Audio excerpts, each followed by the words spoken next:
Il y a 4 ans, au lendemain du 8 mars, on a été scandalisés par toutes les publicités sexistes pour promouvoir le droit des femmes.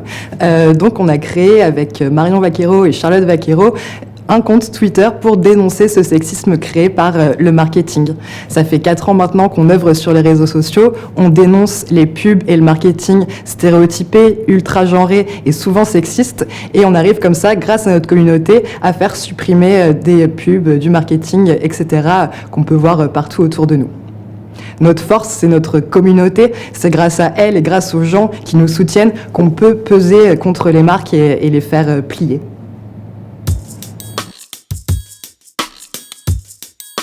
La publicité qui nous a fait connaître et révéler sur les réseaux sociaux, c'était une publicité pour les soldes à Roubaix. La publicité, c'était seulement 2 mots peuvent rendre le sourire à une femme, je t'aime et solde.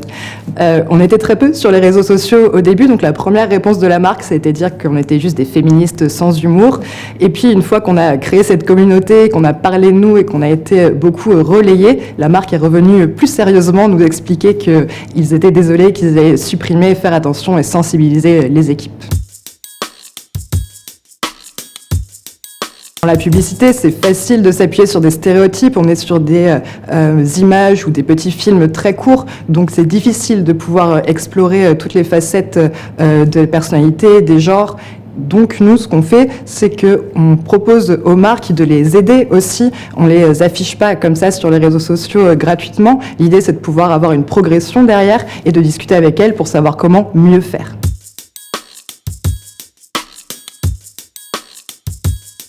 Une opération marketing typique, malheureusement, pendant la fête des mères, c'était un magasin Intermarché qui avait mis en avant énormément de promotions sur les aspirateurs pour promouvoir la fête des mères.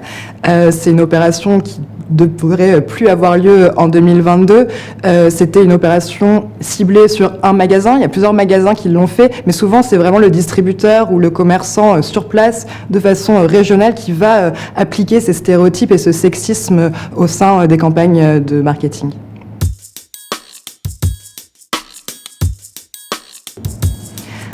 La taxe rose, c'est la différence de prix qu'on va trouver sur un produit ou un service identique suivant s'il est à destination des femmes ou à destination des hommes.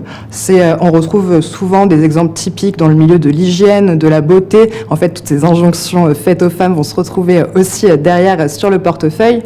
Un exemple typique, ça peut être le rasoir, mais aussi les shampoings. On va trouver un shampoing rose avec la même odeur, les mêmes composants que le shampoing bleu à côté, mais le distributeur va appliquer une taxe rose, une différence de prix entre les 2 produits.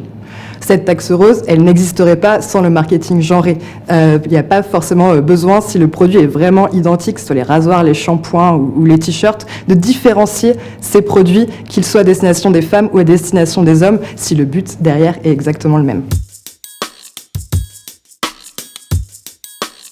Dans le monde entier, on retrouve aussi beaucoup l'image de la femme mère. C'est vraiment elle qui va s'occuper de tout ce qui est produit pour bébé, les couches, les tétines, les biberons.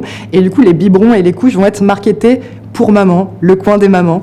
Et je pense que les mères ont très peu besoin de tétines et de couches. Mais on va retrouver ce stéréotype de la mère qui s'occupe de son enfant, qui s'occupe de sa famille, vraiment dans tous les pays. Le problème, c'est que ça enferme ce stéréotype et la place de la femme comme mère, alors qu'il y a différentes familles qui existent, il y a différentes façons de représenter des familles aussi, et c'est important de représenter des gens différents et puis tout ce qui existe en fait dans notre société.